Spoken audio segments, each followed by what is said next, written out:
All right, so a little macros 101 for those who haven't really used the feature. Honestly, this topic is kind of macros 101 in and of itself. It's a fairly basic thing, but it's something that could come in handy if you need to do some test dialing.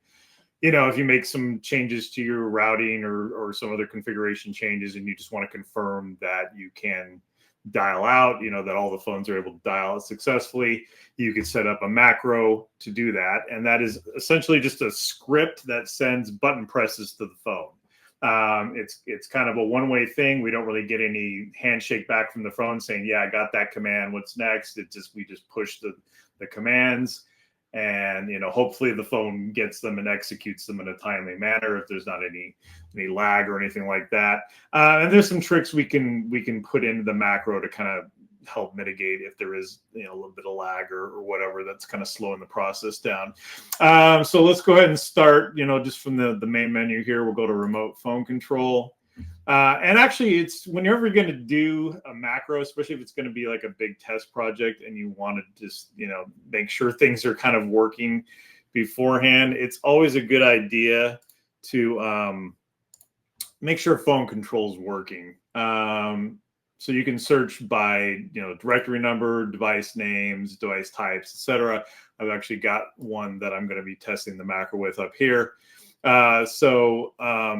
Just make sure that this comes up okay. I've got it set to auto refresh every 10 seconds. So we can kind of watch the process as we execute the macro that we're going to show you in a minute here. So just make sure phone control is working, you know, bring up one of the phones you're going to test on. And one thing to be aware of with phone macros is that they are model specific, or at least model family specific. You know, so you can't run one for 7,700 phones on 8,800 phones and vice versa. It's just not going to work because the menus are different. Because all we're doing is navigating the menus with these button presses. So just keep that in mind, and it'll show you I'll show you in a minute, like basically which models a specific macro will work with when you do the menu selection options. So let me put this back to the side for a minute. So first thing, let's go to phone macros. And I'm just going to show you one I built earlier, and then I'll kind of go through the process of how I built it. It's pretty simple, but so I created a macro called dial test 7975, which is the phone model number. So with macros, there's two parts. One is the macro itself, which I'll show you in a second, and the other is the subset, which determines what the macro gets deployed to. So let's start with the macros. Let's go in here. And this is where you will create or edit your macro. And I put a little hashtag in front of it so I wouldn't have to drill down to look for it every time. Let's go 7975. Okay, so, well, this is weird. Okay, I think I need to reorganize a couple of these steps, but that's okay. All right, yeah, so... yeah, the wait pause should be up here. My bad. Okay. Oh, wait. No. It should be up here. There we go. Okay. So basically, the macro, like I said, is just a series of steps. You have options to select what the steps are. The first thing you want to do is choose the model number you're going to apply the macro against when you create this. So it's going to give you a list of all these different model numbers. Like in this example with all these 8800s, the macro will work with any of these specific model numbers, basically. So yeah, sometimes you'll be able to use them for more than one phone. Sometimes it'll only work with one phone. It just depends on how the menus are laid out on the phones, what the firmware versions are, et cetera, et cetera. So, but this will tell you, you know, right off the bat, okay, it's going to work with these model phones. So you know you're going to want to test with at least one of these types of phones initially. So we'll select that. I already selected it in the beginning. And keep in mind, if you reload this edit screen, it'll just default back to the first one on the list, I think, which is 70. Well, yeah, I think it always defaults to 7945 for some reason. I'm not sure why that is, but yeah, when you build it, you'll select like in this case 7975, and then you just add in your steps. So you have a bunch of steps you can choose from, and we'll go through this in a minute. I'm just gonna show you real quick. So basically, It's just button presses. You can select numbers, soft keys, settings menu, up, down, options. And then there's an unlock sequence as well. And then there's, for if you're in the admin menus, you want to unlock that to make changes. And then there's wait pauses, which is kind of how we get around laggy situations. Sometimes if the macros are getting sent to the phone too fast and the phone can't process them fast enough, it may get stuck. So sometimes it's a good idea to put in little wait pauses for 10 seconds, 30 seconds. And you can use macros for a lot of things besides test dialing. I mean, you can use it for deleting ITL files. You can use it for updating the phone background image, etc. And some of those are going to take a little bit of time to load menus and things like that. So I would definitely recommend putting wait pauses in for 30 seconds for things like that, just so it has time to load in the menus or load up the image selection if it's a screenshot thing or background image thing, etc. So in this case, what I just did was I just added in the steps. So when you add the steps, you select your steps.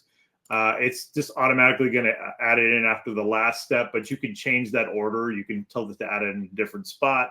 You can change the order here with the up-down keys. So like if I move this up, now it's on this line. It'll always keep the last line you moved highlighted, so you can remember where it's at. I'm going to move that back down. Actually, probably don't need this one in here. I'm just going to keep it as simple as possible. So this is going to be, dial extension 1000. Now, normally you would do this to an outside line that has like a pre-recorded number. Unfortunately, in our lab, we don't have PSTN access currently. So I'm just setting it up to dial to another phone, basically. But obviously, you'd want something that is an external line to test, that is like a pre-recorded thing where it's automatically going to answer. You don't have to wait for someone to pick up the line on their end. It will just answer automatically and start, giving you menu options or a recording or whatever. A lot of people used to use like movie phone for that kind of thing. I think that is defunct now, sadly. I used to use that a lot back in the day, but Fandango killed the movie phone star. So yeah, basically we'll just do it with an internal number in this case. So basically it's just going to dial the number. You put in the number you want here. Get connected call status, determine call is connected, wait, pause for 30 seconds. And we're just going to let it, let the connection go for half a minute and then press the second soft key to end the call. And that should be it. So let's save that.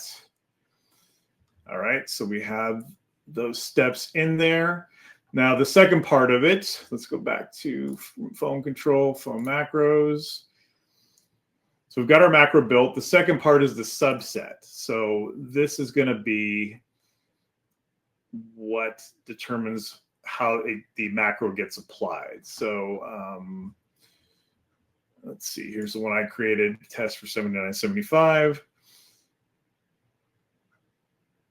And basically, the way these work, when you create it in the beginning, everything is wide open.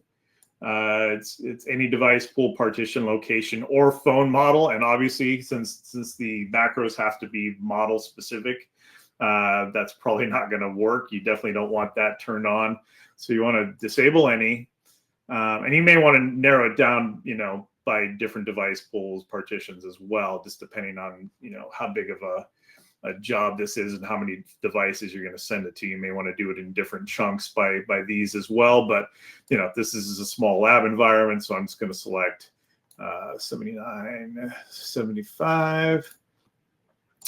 So this will only apply the macro to phone models of 7975, and you can narrow that down further with these fields down here. So these fields will override anything up at these top fields. So like if I put in one specific device name, it's only going to apply to that device name. Even if you have all 7975 selected up here, it's only going to apply to this one device name that I've added in. Or you can do it by description or directory number as well. And so that's a good idea. Like when you set this up, you probably just want to put in one of those devices to test and make sure it works with that one device. And then if it does work and you're ready to blast it out to all the other devices of the same model, you can just come back in, delete it out of here and then you're ready to go. This will then apply to every 7975 phone in your organization. Just keep that in mind, that anything you put down here basically kind of overrides what's up here. And then you definitely want to make sure you uncheck the any on this and select your specific phone models that you've created for that macro. All right, so let's save that. So with that, we can go ahead and go back to macros here. So it defaults to the execute macro page. So you select your macro from the dropdown. We already have that selected. We've already got our test selected. Concurrent phone count, that determines how many phones it hits and tries to execute the macro against at a time. It can go up to 100, but honestly, I usually just leave it at the default 10. I think we did some testing a while back, and we found it wasn't really any faster to do a single batch of 100 versus 10 batches of 10. And the smaller batches just tend to have less potential to, create a lot of network traffic and overwhelm things. So best to keep it small. It'll just do 10 and then move on to the next batch, until it's done, however many phones you have that the macro is applicable to. Use CTI for phone control. We don't really use that for this type of macro. That's really specifically used to delete ITL files. And that's because if you've got a stale ITL file, we're not going to be able to connect to it with our normal, web interface method that we use to execute the macros. So we have to use the CTI option instead, but we don't generally use that, so it's usually unchecked. Skip phones on active call, that's a good recommendation. That way you're not, running anything that's potentially going to interrupt somebody's phone call that they're active on. You can capture screenshots before and after operations just so you can see that it completed, and then it didn't get stuck anywhere, run into any issues, didn't get hung on a menu screen or something like that. I've had that happen with macros before. You may find that in the testing process and just find that you did something wrong in the macro. You got to go back and modify it a little bit and test it again. You can create a new subset for unsuccessful phones. So let's say you're running this against a couple thousand phones and you want to know if it failed for any of them. It will create a new search set or subset that will contain the failed devices. And then you can select that to rerun your macro at a later date. And they may have failed for a variety of reasons, maybe network conditions, maybe callers were active at the time. Obviously, for things like this, you probably want to run it after hours as much as possible. But if you're in an environment that's 24/7, people are always working on calls, that may not be possible. So sometimes you just got to do the best you can. So this will make it easier to kind of isolate which ones might have failed. And it will just create that subset. One thing I would recommend, so if you create a subset called, test failed, for example, if you have failures or on the first try and you run it again, I would increment these with 2, 3. And the reason is because it's going to create a bunch of macros, subsets with the same exact name, unless you increment them with numbers. So that just makes it a little easier to keep track of where it's at with the testing process. So we're just testing with one phone, so we don't really need that right now. I'll leave that turned off. And that's pretty much it. You can also, before I run it, you can also schedule these, of course. You just add a schedule, and it's basically all the same options you would select. And then you just set it whether it's a one-time thing or a weekly, and then set your start date, set your execution time and time zone, and save. And then we'll just do these macros on a schedule if you need to test something on a regular basis with these. But for this one, we'll just run it manually. And I am going to pull this over. So it's set to auto refresh every 10 seconds. So I'm going to go ahead and run this now, and we'll see how it does. Of course, I got to bring this back in. And then I also need to answer it because this is not a, all right. Whoa, what happened there? Why is it doing background images? Okay, that's fun. Hold on. That's weird. Did I select the wrong thing? All right, let's back out of that one. Okay. Oh, this is the joy of doing it live, right? All right, so, oh, it's, yeah, I did have the wrong one selected. Okay, geez, I thought I had this one already. All right, I might have changed it. It might have just gone back to the first one on the list when I refreshed the page or something. Okay, let's try that again. Let me bring this back over. Okay, so we got the right macro this time. We got the right subset this time. Turn this off again. And let's execute that. Let me bring this back up. All right, so now it's dialing. And I'm going to answer on my end. So I've got another phone control screen up, basically. That's just answering. So it should keep the call active for, okay, hold on a second. It says I'm connected. Okay, yeah, so it is connected. And then it should end the call after about 30 seconds. Okay, come on, refresh. Yeah, there's always a little bit of lag with the screen refreshes, unfortunately. That's just the nature of the beast with these. Okay, and then the call should be ending. Okay, so interesting. Well, it says it's ended on the other phone. Okay, now it's lagging on the update screen. Huh, okay, interesting. It should have ended the call. Oh, you know what? I think I know why it didn't. Because I have a wrong step in there. I used the soft key instead of the button press. So let me hit 4. And okay, yeah, I think that's why. And then you have to do end call. Yeah, so I missed a step in there. I thought it was just the soft key number 2 to end the call.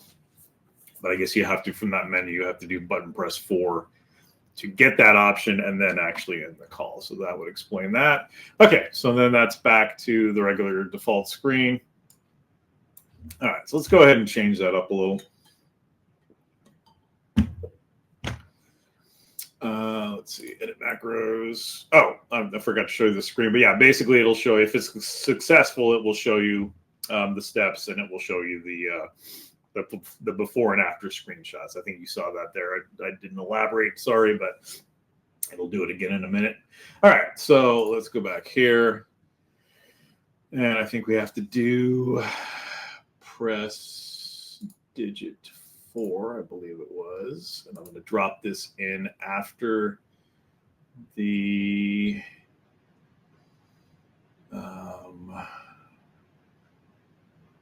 wait, pause 30 seconds. So let it right there. Okay, and then I'm going to do another wait pause of, let's do 5 seconds just to make sure it can have time to respond. Okay, and wait pause 5 seconds, and then press the second soft key, and then that should end the call successfully. All right, so let's go ahead and save that. Okay, looks good. All right, let's go back and try running this again. Make sure we got the right macro, got the right subset. Looks good. Okay, and then let me execute this. Bring this over. Let's see what happens. All right. I'll answer the call on my end. right, shows I am connected. Oh, and one other thing, you know, some of you may have already discovered this. You can't really like select anything on the screen. Just clicking the screen just refreshes the screen. That's all it does.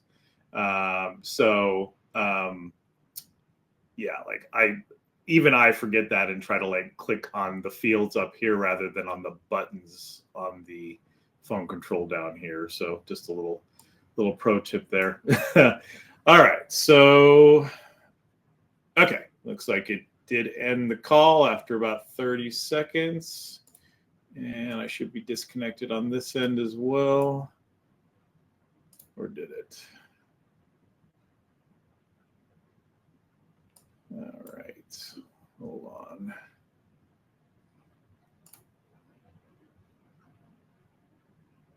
Oh, okay. Yeah, sometimes if you're running a macro and doing phone control, it's a little taxing on the phones. Sometimes you may get little glitches with the screen refresh like that. And there may be delays. You know, I told it to hang up after 30, but it was more like 40 something. And that's just the nature of the beast with these, that there's always a little bit of lag and things like that. Okay, but it looks like it did at least. Okay, so the call did terminate on the other end. Let me see if I can get the screen to refresh though. Let's see. Obviously, this is easier if you test it on a phone that's in front of you, so you can actually confirm the behavior without having to, you know, go through the remote control as well and put additional load on the phone. But you know, since this is a lab environment that's in a data center and I don't have the phone at home, I couldn't do that. So this is the next best thing. Okay, yeah. So it looks like it did finally end it. So that is it in a nutshell. I know we're kind of getting low on time.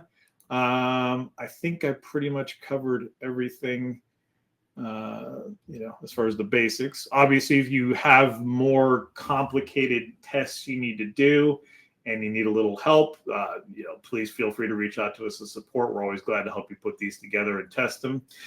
Any questions, Dre? We had a couple in chat that was able to answer there. I did have a question though. Can you run a macro from the remote phone screen GUI? Oh yeah, good point. You can actually. I tested that earlier. Yeah, so let's do this. Yeah, you can do execute macro. Here it is. 7975. Run that, and it will tell you executing macro up here. And then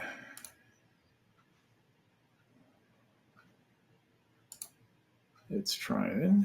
I haven't gotten a call on the other line yet. Okay, there it is. Answer. Okay, cool.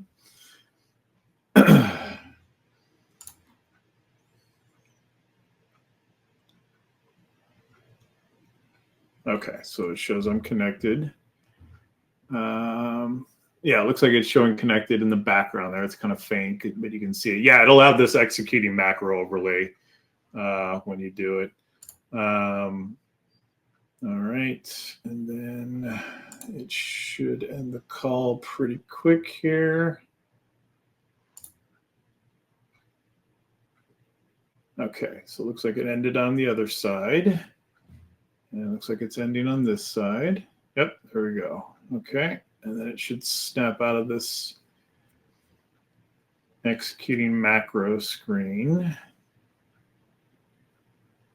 Huh. Okay, it should be done. I mean, the call's done. I can tell the call's done from both ends, but yeah, okay, that's weird. Okay, we could try just doing reload here. See if that snaps it out of it. Yeah, there we go. Okay, that's better. Yep. So that's yeah, that's simple. And with this, of course, since you're applying it just to the specific phone, you don't have to select a subset or anything. And then you could also set the auto screen refresh if you want, so not to keep clicking the screen to see what it's doing.